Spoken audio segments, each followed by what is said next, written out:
So welcome everyone. I invite you to take a deep breath in and please keep yourself muted.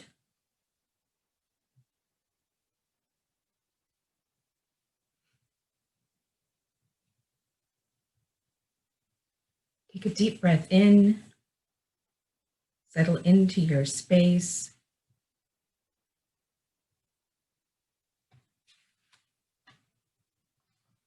You can keep your video turned on during the service, but I ask that you keep yourself muted. There will be times when you will be asked to unmute yourself, and I will let you know when those times are, but until then, please keep yourself muted.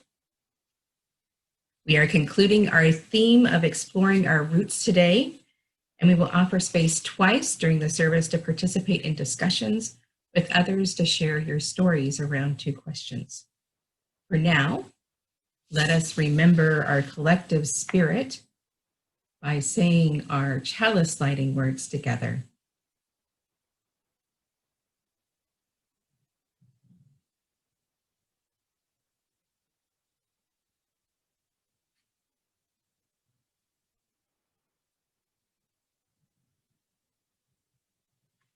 Please join me in the chalice lighting words.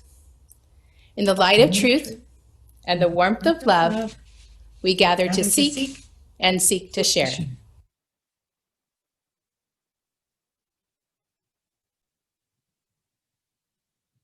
Our opening words are by Reverend Chris Rothbauer. We gathered this morning because others became before us. Some have left examples for us to follow, other lessons for us to learn from, and the paradox is that so many have left both pain and joy. We honor our ancestors this morning, not because they are perfect, but because without them, we would not be here. Together, sharing our joy, our pain, our living, and our dying.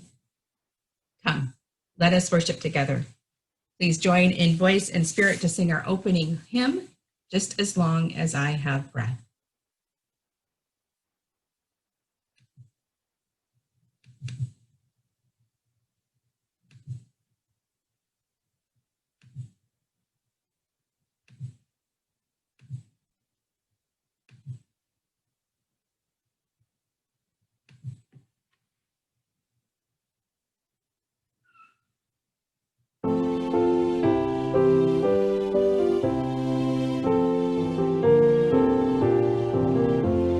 Just as long as I have breath, I must answer yes to life. Though with pain I make my way, still with hope I meet each day. If they ask what I did well, tell them I say yes to life. Just as long as vision lasts, I must answer yes to truth. In my dream and in my dark, always that elusive spark. If they ask what I did well, tell them I say yes to truth. Just as long as my heart beats, I must answer yes to love. Disappointment pierced me through, still I kept on loving you. If they ask what I did best, tell them I said yes to love.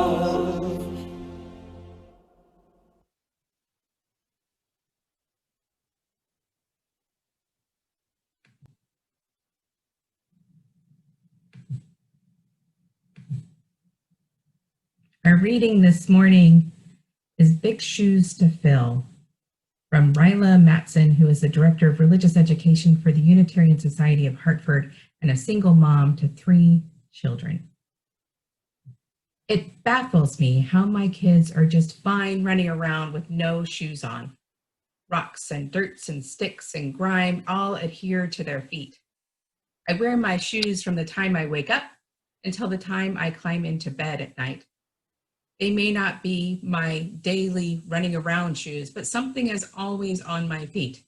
It drives me up the wall to see my kids barefoot. but I keep my mouth shut. I read articles about how it's not good to walk around the house with the shoes you wear outside, or how it's healthy to be without the constraints of shoes on little feet. I've also read about the diseases that find their way into your body and bloodstream through cuts and sores on your feet. I realize that both can be right or wrong. I refuse to walk around barefoot, but I also refuse to dictate whether or not what my children do. My dad wore shoes. He grew up in rural Georgia, where shoes were a sign of wealth. The population of the town, 500. Most were farmers who couldn't afford shoes for all their children. My grandfather did well as a farmer and even had several sharecroppers. If he had enough money for all 7, 8, 9, or whatever number of his children to wear shoes, then they were going to wear them.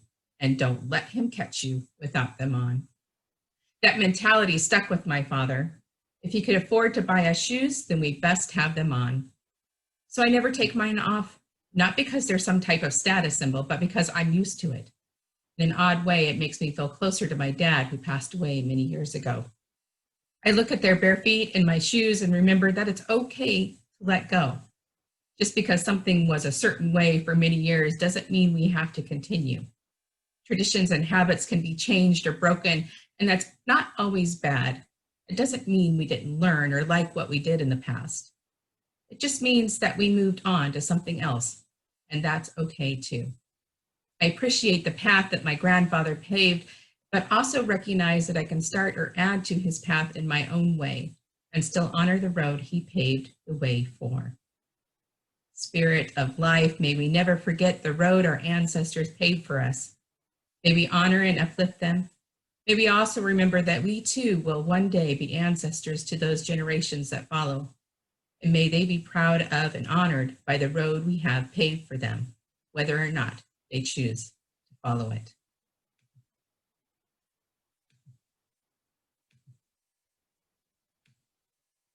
Each of us are born into families with generations of wisdom, either ingrained or spoken aloud.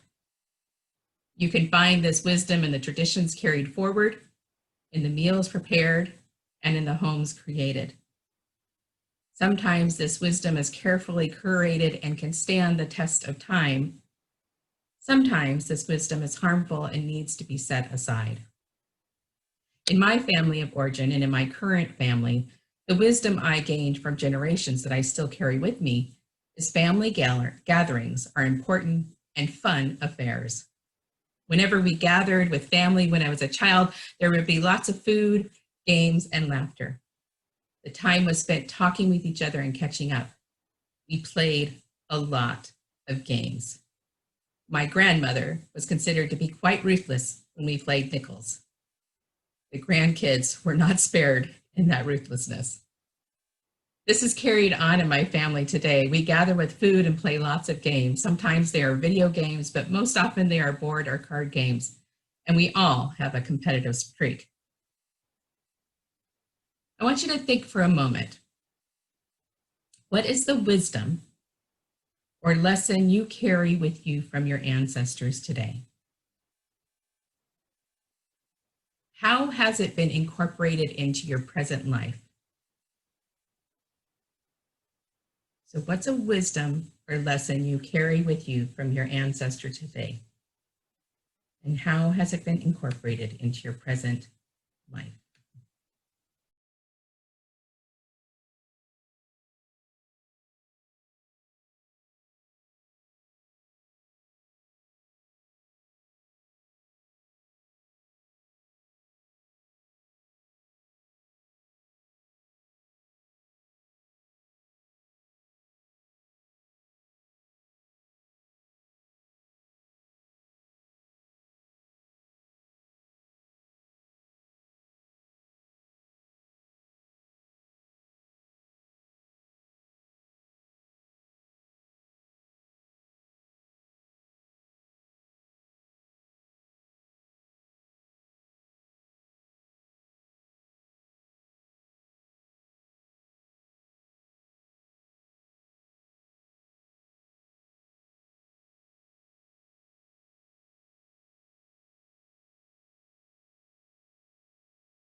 everyone. I want you to settle in while we listen to our musical interlude from Vern Smith.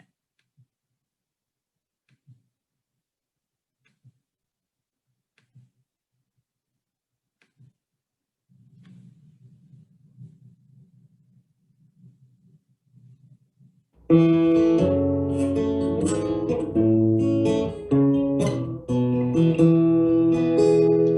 grateful for the sun that shines. I'm grateful for the rain. When life's bumps and life's bruises come, I'm grateful all the same. So just knowing that I'm a lonely soul, hand in hand in a world full of lonely souls, brings peace and love to my beating heart, and faith blooms in me again. I'm grateful for music that I may hear. I'm grateful for the tunes, the songs that seem to flow through my mind like a river chasing the moon. So just knowing that I'm a lonely soul, hand in hand with every lonely soul, brings peace and love to my beating heart, and faith blooms in me again.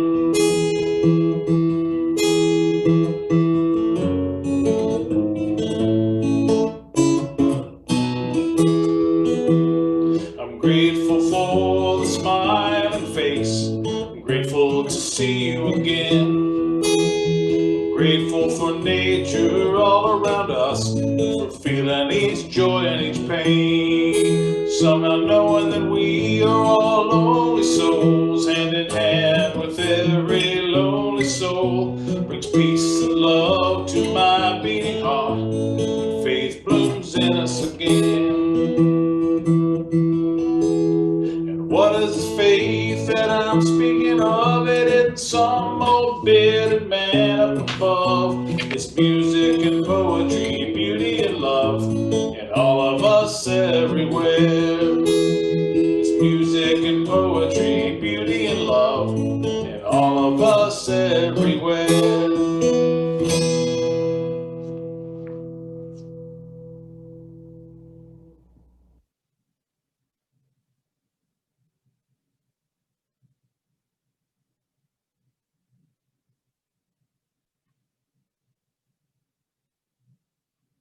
Thank you, Vern and Steve, for putting that together for us today. So we all know there are pieces of wisdom or lessons our ancestors have passed on to us that no longer resonate with our lives or never did. It may be that your understanding of the world cannot even fathom what they believed or lived. In this instance, we return to our opening words that remind us that at the very least, we are grateful for their existence, which allowed for us to be alive.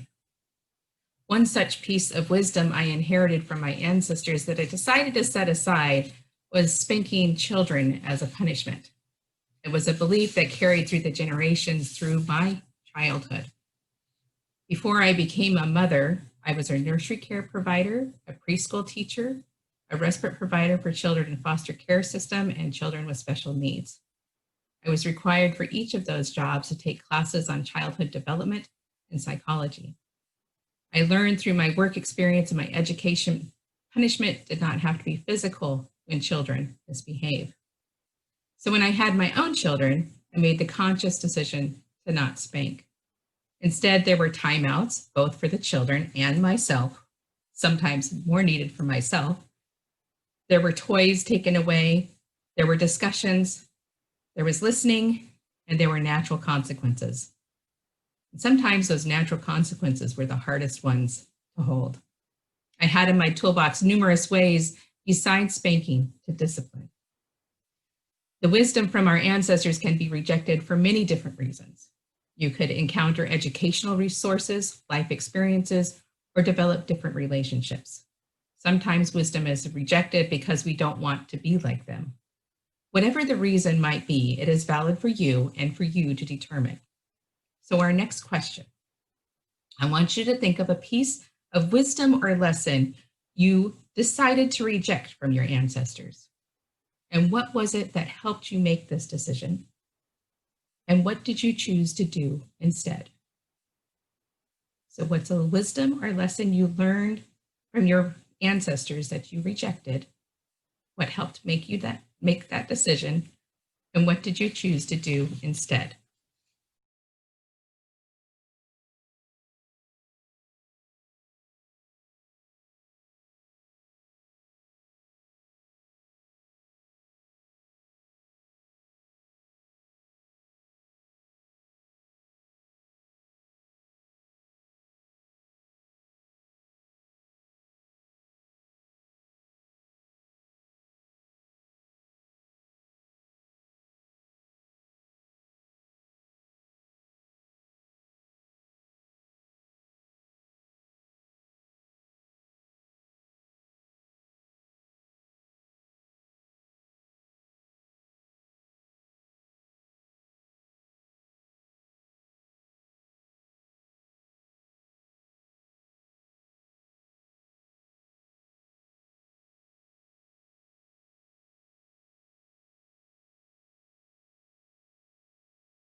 Our prayer this morning is from Reverend Leah Derlin Jones.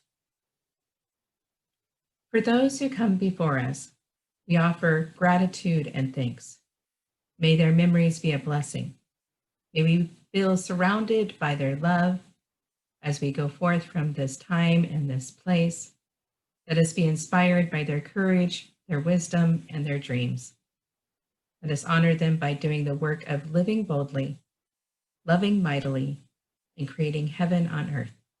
Amen, and blessed be. Please join in voice and spirit in our closing hymn, Let It Be a Dance.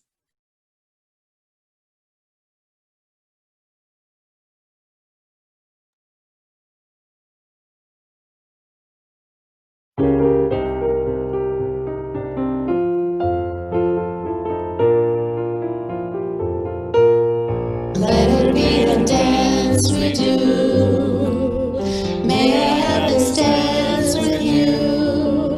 Through the good times and the bad times too. Let it be a dance. Let a dancing song be heard.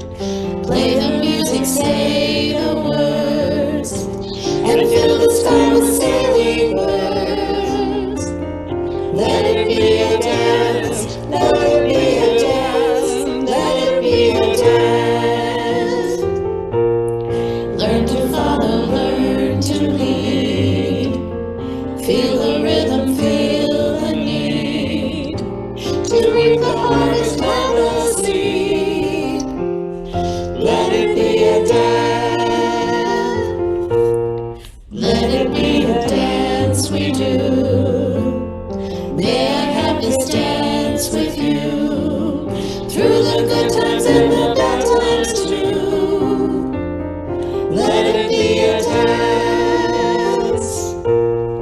Everybody turn and spin.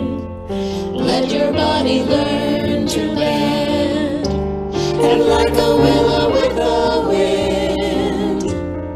Let it be a dance. Let it be a dance. Let it be a dance. A child is born, the old must die. A time for joy, a time to cry. Take it as it passes by.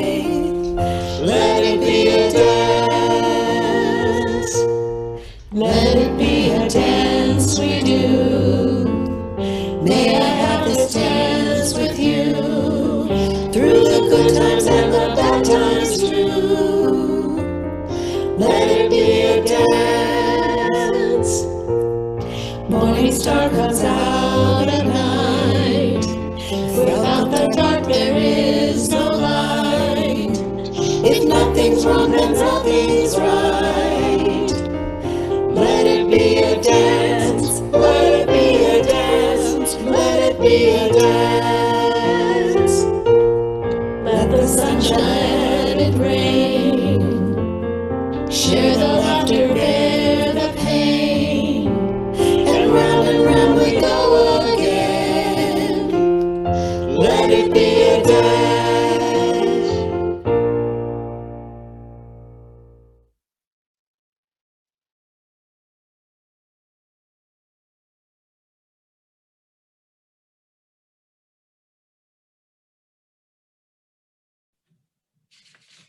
May we each find the wisdom that resonates with us from our ancestors, adapt it when it is needed, set it aside when it is not, and create new wisdom for the generations to come.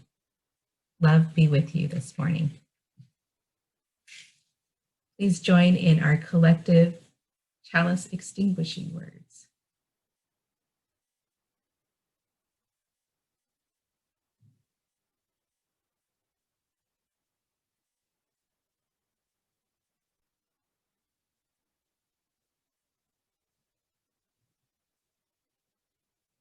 Please join me in the chalice extinguishing words. We extinguish this flame, but not the light of truth, the warmth of community, or the fire of commitment. These we carry in our hearts until we are together again.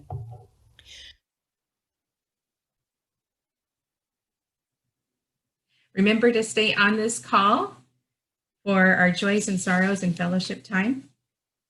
And I ask you to raise your hands in the spirit of connection for our closing song, and then we'll have our closing slides.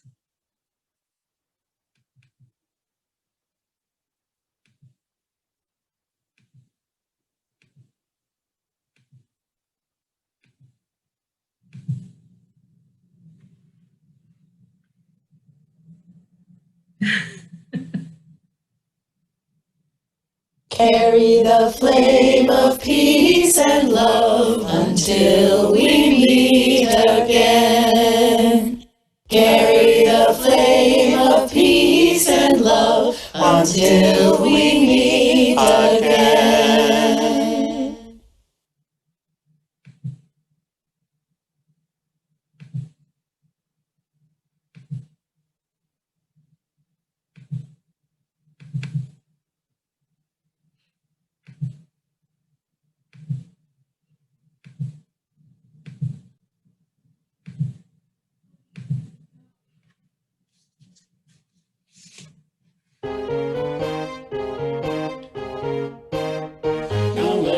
Sing to the power of the faith within. Sing to the power of the faith within.